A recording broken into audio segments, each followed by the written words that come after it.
You're listening to season 2 of the So Cultured podcast, where we delve into the science and tech behind everyday topics, served with a side of piping hot laboratory. We're your hosts, Liv, Yaz, and Taz, 3 girls with a passion for science and tech. Before we get into today's episode, remember that all opinions are our own and all our listener stories are alleged. We hope you guys enjoyed today's episode, and let's get into it.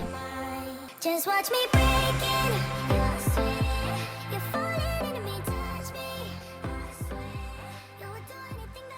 Hey, and welcome back to another episode of the So Cultured podcast. You guys know I'm always coming on this podcast saying I'm so stressed, and I've literally been having the worst chest pains lately, and I'm like, am I dying? Like, it is so bad that I like cling onto my chest and I'm concerned. Like, did you guys ever have this? First of all, I genuinely want to put you on a ban from saying you're stressed. Like, I literally responded to Yaz's Instagram story the other day and I was like, wow, you actually didn't say you're stressed. Like, I'm proud of you. But I can't lie, like, the chest pains are actually real, but is that not like maybe an anxiety attack? Like, for real? Yeah, but it's like constant. It's like every day. I don't think nothing triggers like nothing's triggering it. So I'm not sure if it's an anxiety attack because there's nothing that I can actually be like, oh, this happened and then I had chest pains. Sometimes I laugh and I get chest pains. Then I was like, maybe it's a muscle spasm, but then it's not. It's just because I have the chest pains and then any movement hurts more. What kind of pain is it though? It's like a constant like just is it like a sharp pain? Tightness or like tightness? I think it's more tightness. Yeah, it's literally like, and then I kind of wheeze a bit. Well, that sounds like anxiety to me because it sounds like anxiety. Like a lot of people who experience anxiety kind of talk about how they feel like someone's pushing down on their chest. Yeah. I had that really bad, like at the end of my PhD, and it actually lasted for a little while longer after. And it was really, really bad. And I literally remember talking to my friend who had suffered from anxiety, and I was like, look, this is how I'm feeling. Like, these are the symptoms. I feel like it's anxiety. And I felt really stupid. And he was like, Liv, that is exactly what anxiety is. So that's probably genuinely what it is. And I don't think that you need a trigger. Like, if you're in a chronic state of anxiety and stress, but then the thing is, to trigger it. I've already been diagnosed with GAD, generalized anxiety disorder. So I'm already on medication for anxiety. So now I'm like, like, it's just not helping. It's like, yeah. Maybe go back to your doctor and ask, because it might be, maybe need a change of medication or just like a review of the medication that you're on. Yeah, I think so. I've got a call with the doctor. Or just like, you've also got to manage your own stress. Like, you come in on and say that you're so stressed and things like that. So you just need to like try and find better ways of managing it. Try and find time for you to like exercise, to like exert yourself. Yeah, you've been good at like that actually, haven't you? Yeah. I went to the gym the other day and like eat well, don't skip meals, try and get good sleep, which I know is a big problem for you. Yeah, I think that's what it is. It's the lack of sleep. But I think if I go to the gym and like absolutely like make myself exhausted, basically, then I'll sleep through. That's literally what I did. That is literally what I did during my PhD. Like, I would literally work all day and then I'd go to the gym and I'd absolutely destroy myself. So I'd just be so tired. Yeah. And that's genuinely why I got so into the gym. Honestly. Okay, good idea. Maybe I'll become like, I don't know, my gym progress will be amazing at the end of the PhD because I'm just going ham. Yeah, you need some more trips to the spa as well, I think. Yeah, if we were all living close, we could all do a spa day. Oh my God, I love a spa day. I love that. I need a massage. Oh, I can't deal with massages. I think they're too awkward. I just can't deal with them. Oh my God, no. Like, I love them. I love them, but like, it's just such an awkward experience from start to finish. Like, I don't. It's not really awkward. How? Because they're touching you. Yeah, just having like a stranger's hands on me. But anyway, on that, I was actually going to ask you guys, like, for today's question, what is your ideal day out? Because my birthday is in September, so it's like literally a few months away, but my boyfriend's already like, what do you want to do for your birthday? What? For September? He will just plan everything. He's so organized. You know what he's like. So Can I just interrupt and say Liv is the worst planner? When it was her boyfriend's birthday, I feel like that stressed me out more, trying to get you to plan stuff. So the fact that he's planning like a good few months in advance is insane. Well, I mean, crazy. In my defense, I did start thinking about it a few months in advance. I just didn't actually act on any of my thoughts because I just can't. Like, I get I'm way too indecisive. But yeah, I actually ended up taking him to the spa because that's my ideal day out. But then I was like, is that a bit selfish? But anyway, what is your ideal day out? Ooh, it would probably have to involve food. Mm-hmm. Yeah, true, food and an Aperol. To be fair, spa. No, not an Aperol. I hate Aperol. Oh, I love Aperol. It's my favourite thing in the world. Bottomless Aperol spritz yesterday, so oh my god, I would be a mess. Yeah, it was good. And as you know, I was a bit of a mess because you did not understand my texts. So I did not understand them at all. For context, guys, I sent them some long explanation as to how I have an alter ego called Shelley, and none of it really made sense. And then Liv was just like, Taz, I'm really sorry, babe, but I have no idea what you're saying. I mean, you forgot to mention that there was videos of you dancing. Oh, yeah. All right, so Yaz, you would say spa, so you and me are on the same page. Taz, what about you? But then I also like being outdoors, like a nice long walk, or I do quite couldn't imagine anything. Yeah, but that's why a spa break is good, because normally they're like based in areas where you can go for like a nice long walk, and then you go back to the hot tub afterwards. Yeah, that's banging. So it's perfect. Okay, Taz, what about you? I've had some like really good days when I was traveling last year, and I would say like some of the best days was literally just like getting up, going for breakfast somewhere, and then heading to the beach, taking like snorkeling stuff, chilling at the beach, reading my book. And then like, you know, when you're on holiday and then you come home from like a day at the beach and then you like shower and just sit in your towel and eat crisps. Yeah. And then like it's a few hours before you go out for dinner that evening, like that. Those are the best days. Yeah. Oh yeah, true. So that's actually like a good day. Yeah. I'm with you on that one. But yeah, maybe we need some like more wellness dates, especially when I come back to the UK in August. We should go on like a wellness date somewhere. That would be cute. Gosh, yeah. We should. Let's book it. Talking of wellness, that brings me nicely along to today's episode topic. So let's get into the science behind ice baths. Ooh.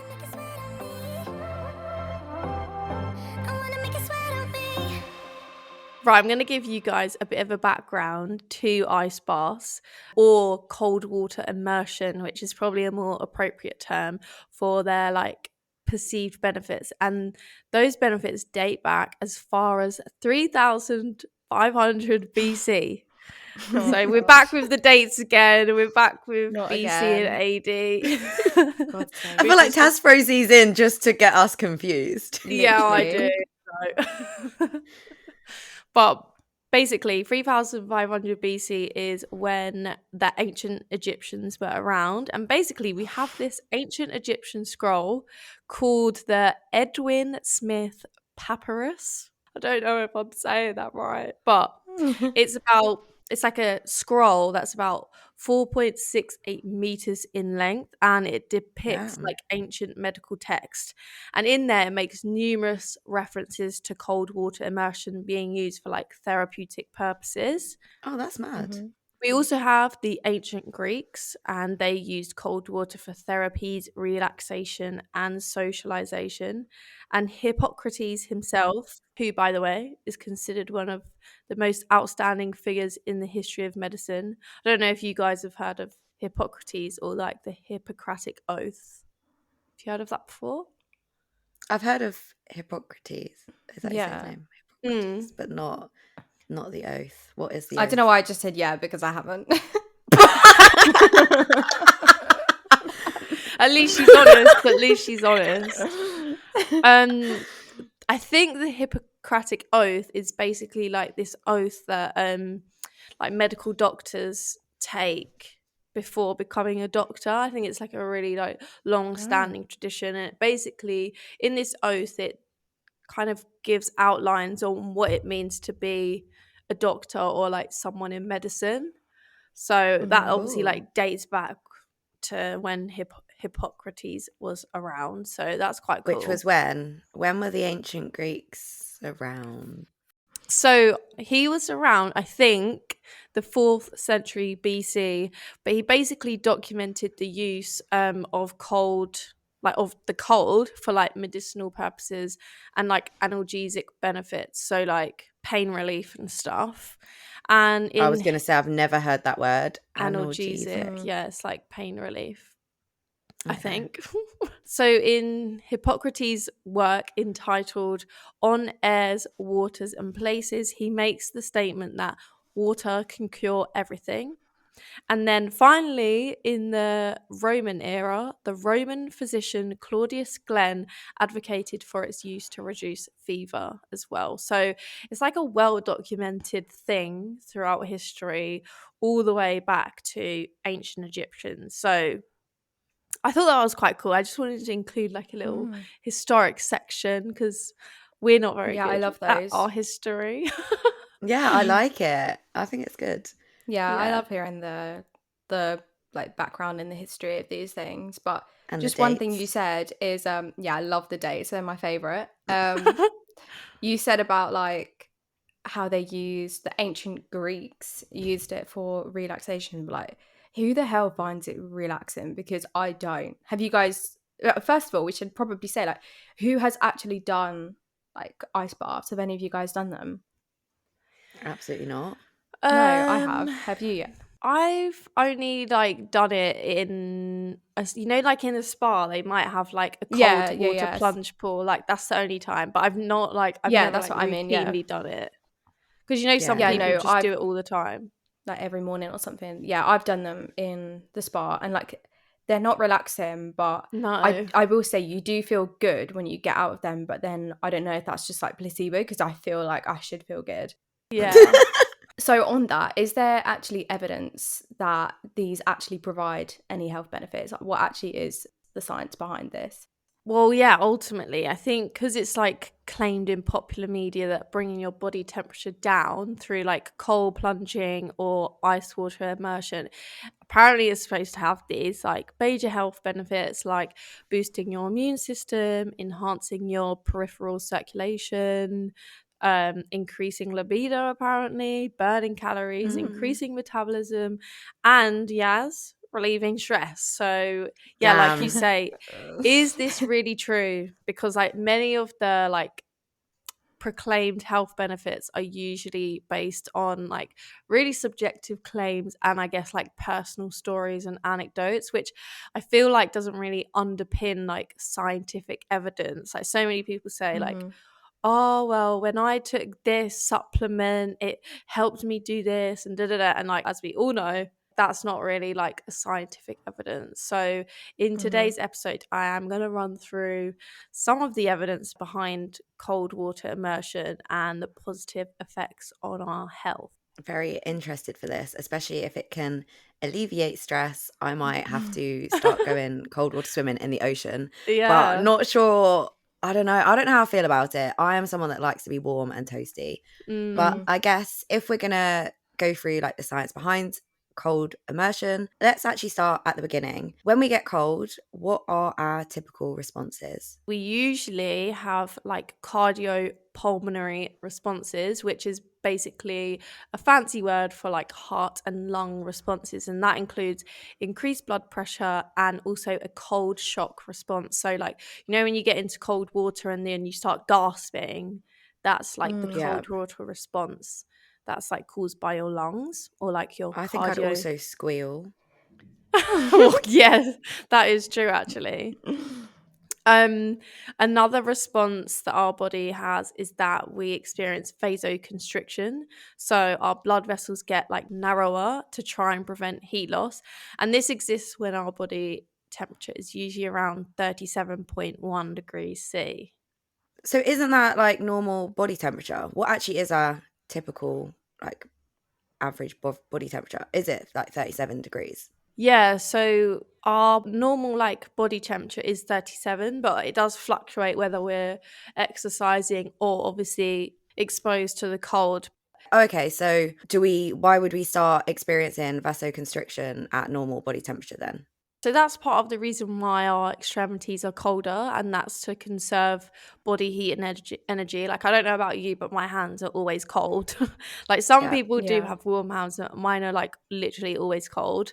But so there's always like a element of vasoconstriction to like try and prevent heat loss in those areas, which is why obviously it starts around like our normal body temperature, but it also increases the more our body temperature drops as well. So if it drops more, then your blood vessels will constrict more, and so on. So yeah.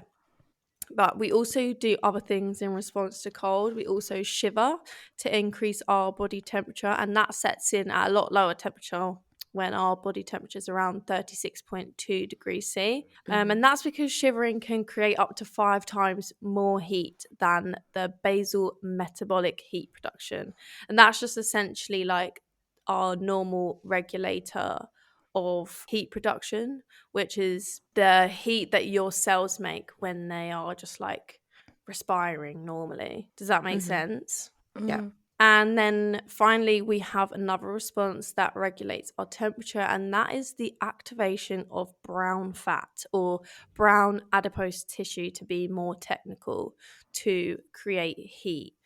And just for you guys and our listeners, any production of heat in the body, so shivering or non-shivering, is termed thermogenesis because you're creating heat or generating heat. Okay, cool. Yeah, I'd actually only recently just heard of brown fat before, which I feel like I should have probably known about that. So what actually is brown fat, and is it the same as like normal, is it white fat? Because it's adipose tissue is like considered white fat, isn't it? Or am I making that up? Yeah, so it's funny you say that because I actually didn't know that brown fat was a thing before doing research on today's episode. So where have you heard about it before, Liv? I'm not going to lie, like I just know it. I think I've heard about it in my biology degree. Yeah, and also I've heard about it because people that cold water swim in Plymouth have literally said that it's good for that. And that's as far as I know. I don't know what it actually is or what it does though. Yeah, I'm going to talk about the differences between normal fat and brown fat. So scientists think there could be benefits to cold exposure because of this brown fat. And basically surviving in the cold is one of the main reasons that we have brown fat in our bodies. So a recent study found that people who had brown fat had a lower risk of diabetes and cardiovascular diseases compared to those without it. And that may sound weird because we like obviously typically associate having fat as being associated with cardiovascular disease and like as we covered type 2 diabetes and obesity. Well, that's like the main difference. That is what is associated with white fat. So brown fat is very different from white fat, but after cold exposure, white fat can turn into brown fat. And unlike white fat, brown fat has tons of mitochondria, the powerhouse of the cells. And that's responsible for giving brown fat its color, these mitochondria within the like adipose cells. Damn. Okay. I'm sold already. I'm actually sold. Yeah, like literally, I'm going to go tomorrow. Literally. Sign me up. We'll see Yaz on her story tomorrow, like running into the ocean. So what you're saying there, the mitochondria is the reason for like the change of color. So what is the purpose for having the increased mitochondria in this brown fat?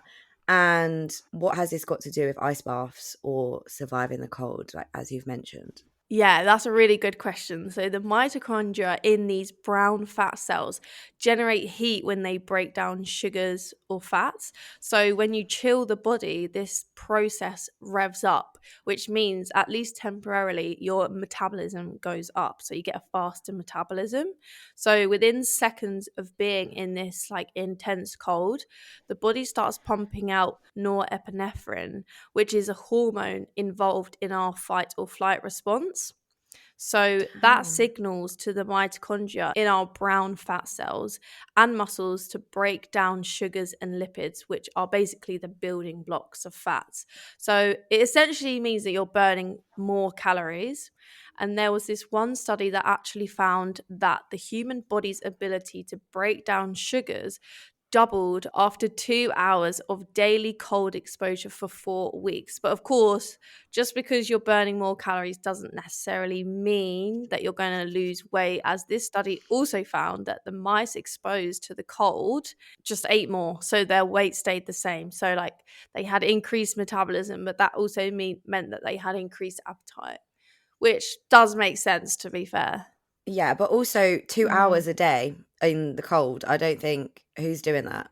I'm sorry, but who has got time, unless you've got like an ice bath in your garden and you're sat there like with your laptop working, who has got time to be in there for 2 hours? So like, you know, when it'd be interesting to see like what's the shortest amount of time you could actually be in the water before you start seeing effects? Because you know how you see like influencers getting in there for like 10 minutes, is that actually doing anything?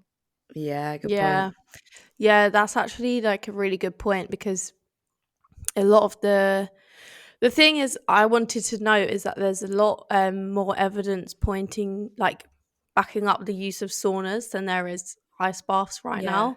And so like all of the ice bath evidence is like either like cold water swimming, like in the effects of that, or a lot of the time they don't know like how much you need to be in an ice bath for like to have these effects.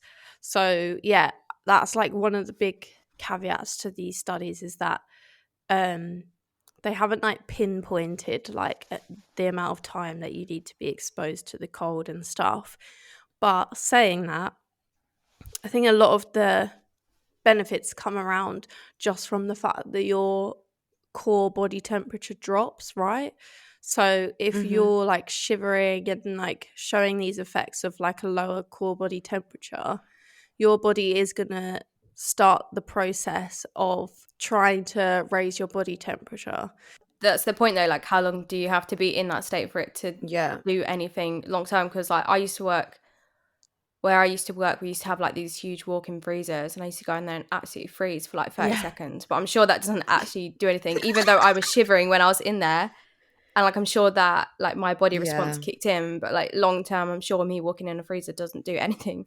So like I mean, that's the thing. There's like no real studies that investigate like how long you would need to. But my gut thoughts would be that it would just have to be like a sustained thing, because I feel like the effects would happen like instantaneous, right? Because it's like it's straight away.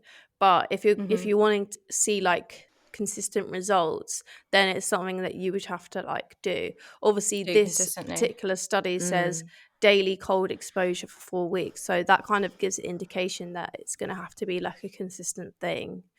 But what's interesting is that like different people have different fat, like, is it content you'd refer to? So like me compared to Liv would have less fat content to like muscle ratio, whatever. How would that impact people? So if people, what I'm trying to say is, if you're more of a gym goer and you're conscious of like the fat content that your body has, how would that, like, what impacts would it have of switching like white fat to brown fat dependent on the actual fat content? Does that make sense, what I'm trying to say? When we're referring to like white fat turning into brown fat, we're not talking about excess body fat, which is white fat. Right. We're talking about like the kind of fat that you would find in any human, healthy or overweight. You know, there's fat that coats your organs and things like that. And obviously everyone has a layer of fat on their body. So we're talking about that level of like conversion, not like if you have excess body fat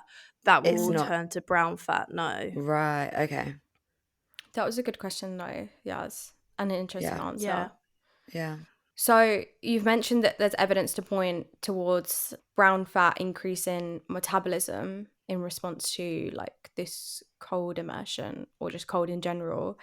But one thing I noticed is that I feel like as a society now, we almost like just completely forget about like cardioprotective effects. Like, you know how you see, and we'll talk more about this on next week's episode, but you know how you see people like, oh, don't do cardio if you want to grow your quads, or don't do cardio if you want to do this. But it's like everyone just forgets about the cardio, like the cardiovascular benefits of doing cardio. So are there any cardioprotective effects associated with this as well? Yes, but scientists haven't just looked at cold exposure, which is also another key thing that I want to talk about, because I've said before, a lot of the evidence or like a lot of the studies have looked at cold water swimmers, which is obviously going to be like just swimming is going to be like cardio protective anyway, because you're literally doing cardio, like you said. But basically they looked at these cold water swimmers and they compared it to a control group to determine like the effect of cold adaptation on cardiovascular risk factors, thyroid hormones, and the capacity of humans to like reset the damaging effects of oxidative stress. Okay, wait, hold up. So I get what cardiovascular risk factors and thyroid hormones are, but what is oxidative stress and why is that important? So oxidative stress is basically a buildup of what we call reactive oxygen species, or like free radicals in the body. And you can think of those as byproducts of like normal cellular processes. So like, I guess like the trash in your kitchen, right? You have a busy kitchen, you're doing stuff, and like a byproduct of that is your rubbish bin. So these are the free radicals in your body, and they're like the trash of normal cellular processes. You can also get them from having an infection, and like you get trash from your body dealing with that infection. And you can also just get it from like various toxins that we might encounter, like cigarette smoke. Like a lot of cigarette smoke has free radicals, but essentially we don't want to build up of free radicals because they can like cause havoc in the body. They can cause DNA to mutate, and cause things like cancer and neurodegenerative diseases. And like one way that our body deals with this is antioxidants. You can get antioxidants from the food you eat. I'm sure you guys have heard of antioxidants. Like berries are high in antioxidants. You want to eat those. So yeah, that's essentially what oxidative stress is. That was a really nice explanation. I like the whole like rubbish waste kind of analogy there. That was quite interesting. Okay, so if we go back to the study, what did it actually show? Yeah, so the group that were cold adapted, these cold water swimmers, had a really significant reduction in these markers for oxidative stress. So they essentially had like less free radicals in the body. And they also showed a significant reduction in apolipoprotein B and apolipoprotein A1 ratio. Those are long words, but they're basically proteins that are associated with cholesterol, which obviously you hear about so much. So you might know you want good cholesterol versus bad cholesterol. Yeah. So in this case, you want low apolipoprotein B compared to A, as the B is associated with bad cholesterol and A is associated with good. So you want a higher ratio of A. Yeah. So basically what they found is these cold water swimmers had more good cholesterol, or like a higher apolipoprotein A ratio to B. Could that not be to do with diet though? Is that, how can they factor in for diet in this study? Yeah, definitely. I think there's obviously always going to be an aspect of that. But I think they obviously looked at people who are adapted to cold water swimming versus people that weren't. And obviously we're talking about like significant differences. So it means the majority, if not all of the people who were like cold water swimmers had this. So they're not all going to have the same diet, are they? They might be more diet conscious. Yeah, fair enough. So obviously you have to factor that in. But it was like a significant difference. So I think it's a good thing to point point out, and like it's obviously a good potential caveat to the study. But yeah, so other things that were different. So plasma homocysteine was significantly reduced, and basically all levels of this is associated with vitamin deficiencies. So if you have like high plasma homocysteine, it means you have some sort of vitamin deficiency, and it can increase your risk of things like heart disease, dementia, and stroke. So having low levels of plasma homocysteine means you're looking healthy, you're looking good, and they obviously had this. They also had an increase in triiodothyronine, or T3 for short, and it's a thyroid hormone involved in metabolism, and increased paraoxinase or PON1 activity. And that is an enzyme that reduces atherosclerosis, which is the buildup of cholesterol in the arteries, and it also reduces inflammation. So they had higher levels of these two things, which is obviously beneficial as well. So basically this study demonstrated that cold adapted individuals showed an improvement in the risk factor markers that we would associate with cardiovascular disease, and that was not seen in the non-adapted group. So it would imply that there's a positive cardioprotective effect of cold water immersion. Cool, that's really interesting. What a cool study as well. Okay, cool. So to summarize like what we spoke about so far, you've mentioned about how like cold exposure can cause white fat to turn into brown fat, and how that's linked to an increased metabolism. And then also we've spoken about like cardioprotective effects. But are there any other benefits that we know about? Any other cool studies? Yeah, so there's a couple more that we can delve into. Okay. We're going to take it back to the adipose tissue, and another way that that's involved in the benefits of cold exposure is that it seems to increase the production of this thing called adiponectin, and that is like through the process of shivering and non-shivering thermogenesis. Do we all remember that? Yeah. And interestingly, some research looking at plasma adiponectin levels, so like the circulating levels in your body in centenarians, so people who reach over the age of 100, or that age of 100 and over, and their offspring, suggests that elevated plasma adiponectin levels may be associated with longer lifespans. So they had elevated levels, and yeah, I guess there was some indication that this is related to like life longevity, because it's a key protein that is produced by adipose tissue, and it plays an important role in protecting against insulin resistance, which is obviously what we covered in our like Ozempic episode, diabetes, atherosclerosis, and other age-related disease. So there was one study that also did indeed show that repeated cold water immersions in men and women during the winter months of both inexperienced and experienced subjects significantly increased insulin sensitivity and decreased like the required insulin concentrations in the body, which could be a result of this increased adiponectin, because it's like shown to do that, and it's shown to be released in response to cold water exposure. And there was another study that was very similar, actually, that showed that healthy, non-obese females who were exposed to cold water twice a week for 7 consecutive months also showed significantly reduced insulin and leptin levels and increased insulin sensitivity. So, yeah. Yeah, I think that's so interesting, especially because this is all to do with humans.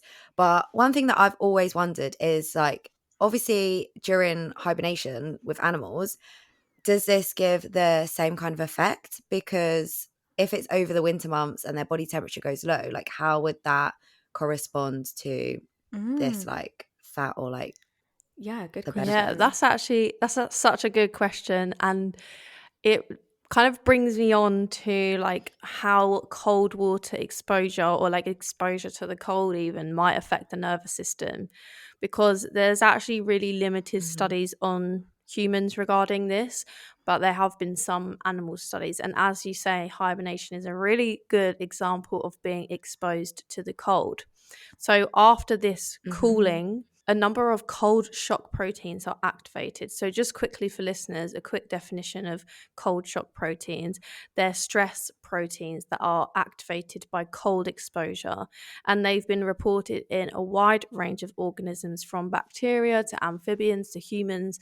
And the major function of these proteins is to help organisms cope with cold stress and adapt to changing environments. So like obviously off the back of hibernation, they would have these like cold shock proteins to like help them adapt to either hibernating or like coming out of hibernation.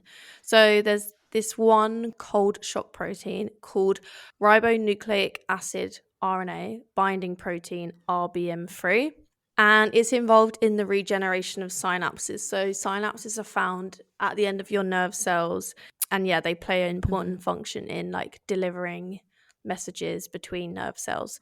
So we know this because overexpression of this RBM3 protein, or like cold shock protein, in one study showed sustained synaptic protection in mice with neurodegenerative disease. So basically it like showed like some protection in these mice to slow the progression of this disease.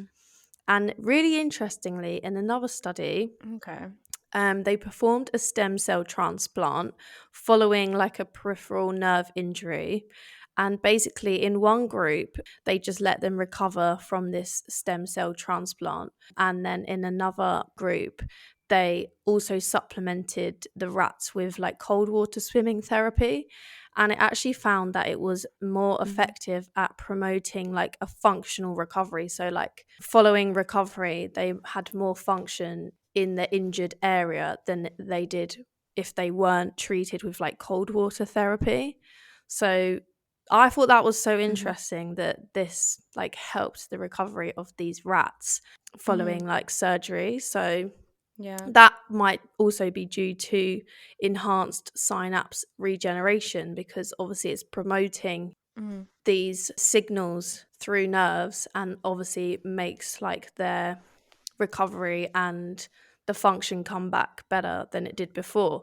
So I thought that was super interesting. And obviously if this is applicable to like regular cold water exposure in humans, it might enhance these cold shock pathways and potentially function as like a protective therapy in neurodegenerative disorders. But obviously the main caveat is working out how long we'd need to be actually exposed to the cold. So I just thought that was a really cool little nugget of information to include. So yeah. Yeah, but surely people who are affected by neurodegenerative diseases or disorders could potentially be like more prone to hypothermia due to their age, no? Yeah, that's certainly an aspect that we would need to consider for like anyone at any age. But yeah, definitely hypothermia can affect elderly people more, and they're typically associated with having neurodegenerative disease. So yeah, that's definitely a really good, important point to note. And obviously these are just, I guess, hypotheses as to why it could be beneficial in the future, and like how it could be a good therapeutic for different things. That kind of like rounds up my summary of ice baths. So I guess I want to like conclude and ask you guys, would you take up ice baths off the back of this episode? Okay, so what I got from this episode is there are so many benefits to cold plunges or anything like that. However, what I also got is that you have to be very consistent, and also potentially you have to stay in them for long periods of time, because we still don't know how long you actually need to be in this ice bath for there to be beneficial long-term effects. So I want to say like, yes, I really want to do it, but also, do I have the time and the energy to get the effects or get the so-called benefits from it? Probably not. True. Because like a 10-minute dip in the sea and you're going to freeze your ass off, like, is that then worth thinking I'm going to receive benefits, but I'm not going to be staying in the water for an hour? So like, because I'm like you, not Yaz, gonna like get the benefits. I am such a cold person. Like I really like to be warm. Like I'm the type of person, it will be like hot outside and I'll be sat in my office with like a hoodie on and a hot water bottle, because I just like being really, really warm. Same. So yeah, like, am I going to put myself through that? I don't know.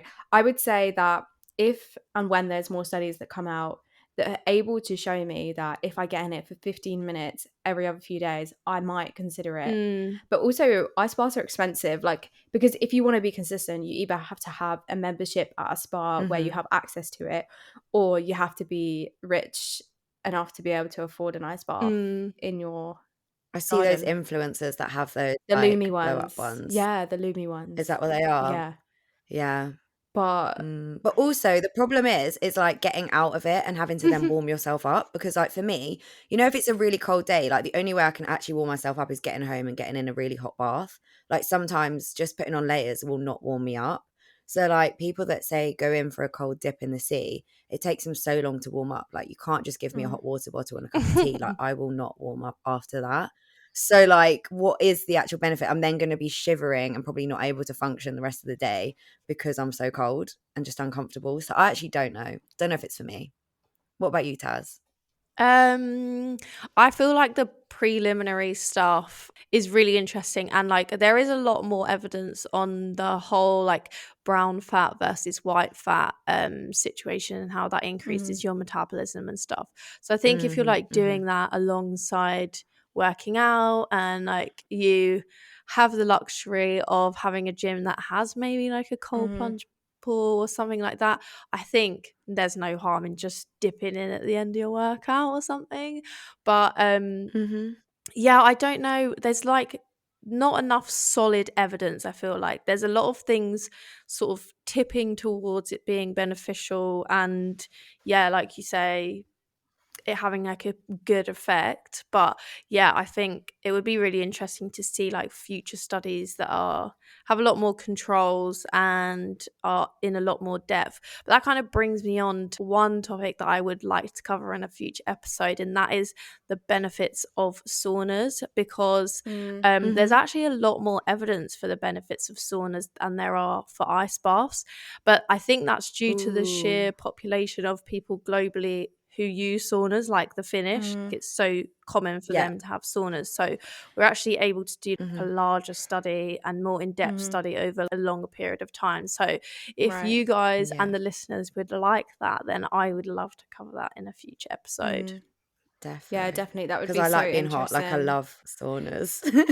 Yeah, this was really eye-opening and really, really interesting. So definitely, thank you so much, Taz. And I would absolutely love for you to do an episode on saunas in the future, because yeah, I'd love to hear all of the like science and evidence behind that as well. So yeah, thanks, Taz.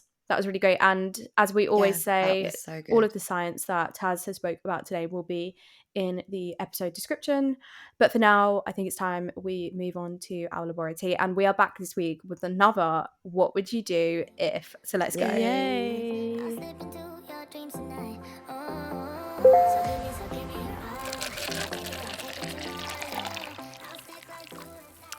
Okay, we are back this week with another What Would You Do If? So we're going to jump straight into it, because the first one I actually think is such a good question. So what would you do if you found out a friend was sabotaging your experiments? Ooh. So let's say, I don't know, like maybe you've made up some cultures and you found out that your friend was like swapping over the labels, or like maybe they were pouring some of it out and like pouring some water in it. I don't know. I'm not a wet lab scientist, so I don't know. But yeah, they're sabotaging your experiments. What would you do?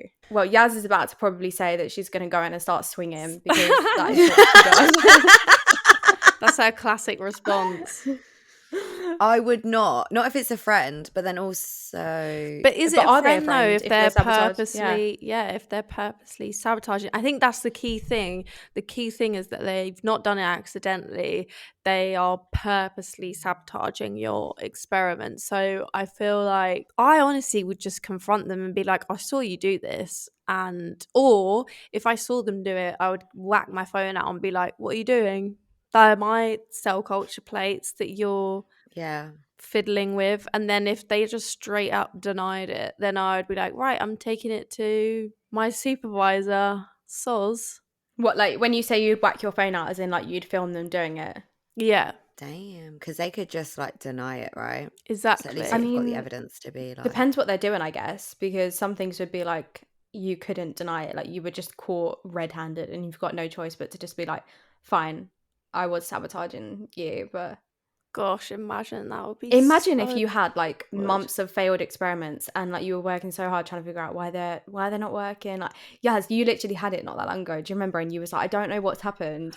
Imagine you've had months because of that, and then you sometimes I find out. think like I'm confident that it wasn't me. Do you know what I mean? Like, maybe I'm trying to back myself too much to be like, I wouldn't have lost this mutant. Like, I'm very clear on how I structure my stuff. Like, it's in a particular order. I'm very like particular, and there's just no way that I would have muddled these two strains because they don't even sit next to each other when I do say like my subculturing. So sometimes I'm like, damn, like, has it happened in another way? You? Imagine. I've actually got a really funny story, and hopefully they don't mind me telling this story because it's quite funny.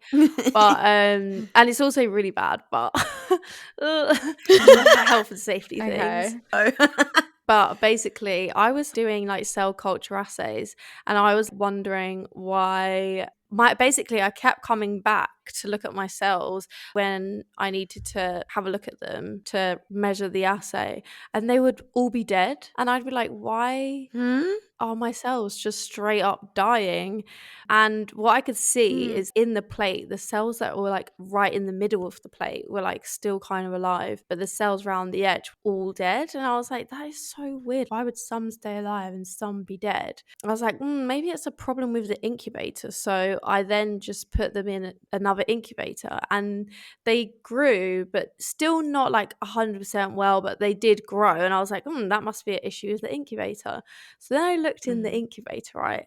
And there's these 2 Petri dishes of cell culture, but they have this weird see-through liquid in the Petri dish. I'm like, what the hell is this? And I messaged my friend, are these your plates? What are they? And he was like, I didn't mean to leave them in there. And I was like, okay, what are they? And he was like, I was fixing them with formalin. So he's I don't know what basically that means. Right, so formalin is what they use to fumigate things. They also, when you have organs in those jars, that's like basically what they're floating in. Yeah, it's like preserving the organs. But not only that, right? When it's heated up to go into a gas, it's called formaldehyde, and it kills everything. And I was like, is this the reason I've been feeling dizzy in this lab? Because it's just been in the air. And my friend was like, oh my God, I've been having nosebleeds all week. Oh my God. I was like, oh my gosh. That is so bad. Surely you should only fix it in a fume hood. Like, yeah, I don't know why he put it in the incubator. Like, it makes no sense to me why he did that. I think he was I actually don't know. I don't know why he did that. So I was like, all right, so not only have you probably damaged my health and your health, but you've also killed off all my cells for the past month because I didn't understand what was going on. So oh my God. Damn, you live and you learn. Yeah. That's mad. So he like unintentionally sabotaged. Yeah. I guess it's not the same thing though, innit? He didn't do it on purpose. Yeah. I was like, bit of a health and safety problem, but it was only really us that went in there anyway. So it was just us that he was like killing off. So just his colleagues. Oh my God. Yeah. Right, let's move on because I think we're giving people ideas. Okay, next. What would you do if you heard a guy in your lab making fun of a girl in the department he hooked up with? I'd call him out. I would say that it's wrong. And also, like, if you're saying it with your chest in front of other people, say it with your chest, like, in front of her. I would literally. Well, I guess also it depends on like what he's saying. If he's saying something hurtful, then like, no, I'm not going to tell her because I don't want to upset her. But if it's like he's making up something like really obviously a lie, then yeah, I'm going to tell her. See, I think I'd tell her regardless, but maybe I'm too to the point. Like, I wouldn't actually consider if it would upset them, but I'd be like, you should know what he's saying and then they can deal with it. But maybe that's why this guy is saying hateful comments about the girl, because he's insecure of himself. Yeah. Maybe the girl didn't even want 100%. anything from him. Yeah, I think that when people, and not even men in general, but when people make fun of people after you've like quote unquote hooked up, it literally does come from like their own insecurities, and they possibly are worried that you're going to start saying stuff about them, so they just like have to get in there before you, and they have to say, like start slagging you off, basically, just in case you start slagging them off, kind of thing. I don't know. Just immature, really. I mean, me personally, I'm just going to stay out of it. Like, if I hear him saying stuff, unless I feel like it's something that she needs to hear, I'm just going to stay out of it personally, because like, it's not my business. I'm there to work, and like, I can't lie, I'm not going to get involved. True, but I like the gossip, so I don't think I can just mind my business. Yeah, I think if I was to like, unless it was like my friend, hear him like saying stuff like that, I'd be like, oh, so you slept with her and now you're just like bad mouthing her, like that's really respectful, isn't it? And kind of make, unless it was like really bad, but I'd kind of like make a joke out of it to kind of indicate that what he's doing is so lame. And then that I'd probably leave it as that, unless he just like kept doing it.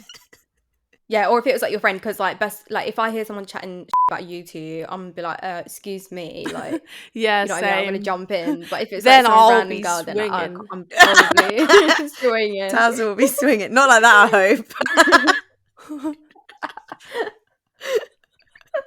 Imagine. No damage done. No, I've got my knuckle dusters on, all right. Oh yeah, okay, cool. Uppercut.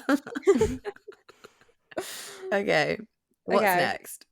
Okay, this one is probably like more for you guys, because I guess it could apply to like the techies who are listening, or like the people, but I think this one is more for like wet lab scientists. And genuinely, as someone who's like into tech, I'm very interested to hear like what would you guys actually do?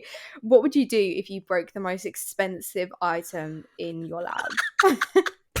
And also it's a piece of equipment that everyone uses, so like not only have you also cost the lab a lot of money, but you've also ruined everyone's experiments. Are you going to own up to it, or are you just going to try and get away with it and be like, who broke this machine? Oh, I work with microscopes that are like £500,000, maybe even more. And oh my god, for a while, I would literally not use it on my own, because I was like, can someone just show me again? Even though I knew how to use it, just because I was scared. But now I think I'm maybe slightly complacent, and I just use it, and then luckily, like, touch wood, nothing has happened to it. But what's Taz gonna say?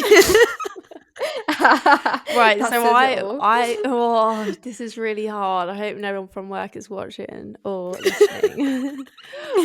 Honestly, if it was like a really big thing, I would definitely be like, this machine is broken, like it's broke, kind of thing. But I don't think I would be like, oh, it was me. I would definitely report it, because there's nothing more annoying than coming to something and seeing that it's broken and being like, someone's just broken this and left it.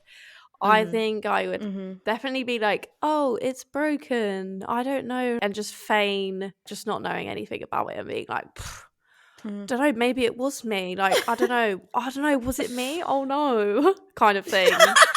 Oh my god, actually, I went to work the other day, and obviously you guys know I got a brand new laptop, and I was at work and there was just this weird like splodge on my screen. I was like, what the hell is that? And it just kept getting bigger and bigger and bigger the more I was using the laptop, and I was like, why is it doing this? And then I went to someone at work and I was like, there's something going on with my laptop, it's just the screen is just breaking. And they were like, that's weird, I've never seen that before. And then I had to hand it in, and they basically said that it was due to liquid damage, and I was like, I didn't spill anything on it, but like I've obviously damaged it somehow. So I was just like, I don't know how it happened. But like in that occasion, I genuinely didn't know what had happened. But I think I would do a similar thing to that and just be like, I don't know what happened. It might have been me. It might have been the person before me, but it's broke. I'm in agreement. I think I would sit somewhere in the middle of like, oh, I turned up to use this bit of equipment, like it was being a bit dodgy, and like maybe I shouldn't have continued using it because I think I made it worse. So I think I'd sit somewhere in the middle and like give over some responsibility, but I'm not gonna say like I'm the one who broke it, because purely because I just like would feel so bad, and I wouldn't want everyone in the department to be like, oh my god, you're an actual idiot, and like you've messed up everything with everyone, and I wouldn't want to be responsible for that. Because people would genuinely hate you temporarily. They would hate you. Yeah. And I can't deal with that. But things do mess up in the lab, and then you just have to kind of get over it. But To be honest, I feel like things break all the time in labs and you never find out who did it.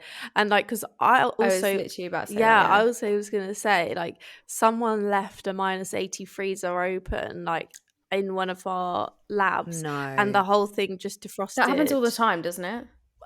Yeah, but that's like everyone's precious samples. Or they break. Sometimes they break, but this person had like literally left the door open, which is like my worst don't you have nightmare. an alarm? Yeah, so the person who like looked after the freezer had to send this awkward email around like, everything's defrosted. If you want me to just still freeze it, I will, but yeah, it's had a freeze thaw cycle. It might be useless now. I was about to say, can't you just like refreeze it? No, some stuff isn't stable enough to like last. Yeah, like RNA will just completely degrade. Interesting. Yeah, working in the lab is stress. Like that's actual stress. I mean, obviously, like all branches and fields of science like all have their own stress, but I feel like a lab is stressful because I feel like I'm in control of most things. Like something goes wrong or something breaks, like 9 times out of 10 it's my fault. So like I think that makes it an easier pill to swallow. But if it's someone else, I'd be fuming because I'd be like, yeah, I'd be swinging. I'd be so angry. Yeah. Imagine us three in a lab together. We're just like swinging at each other all the time. Just like fights break out every other week.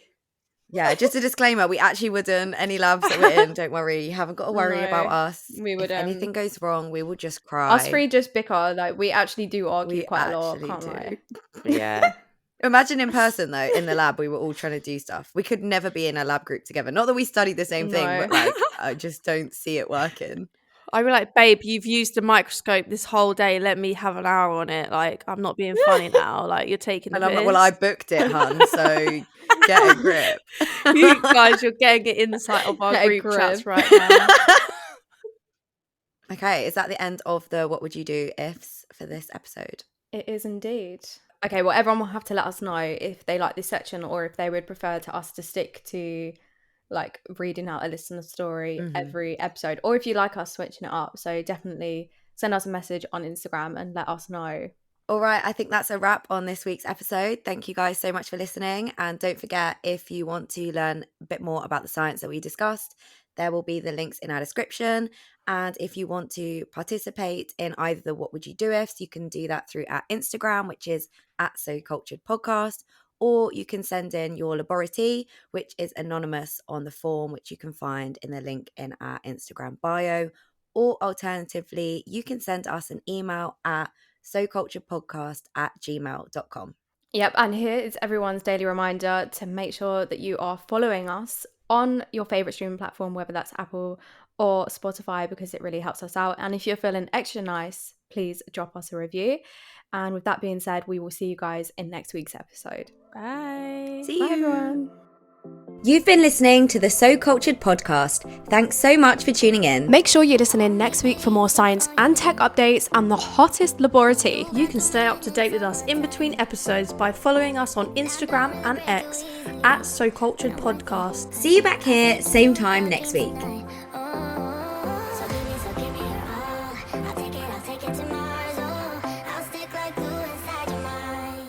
Just watch me.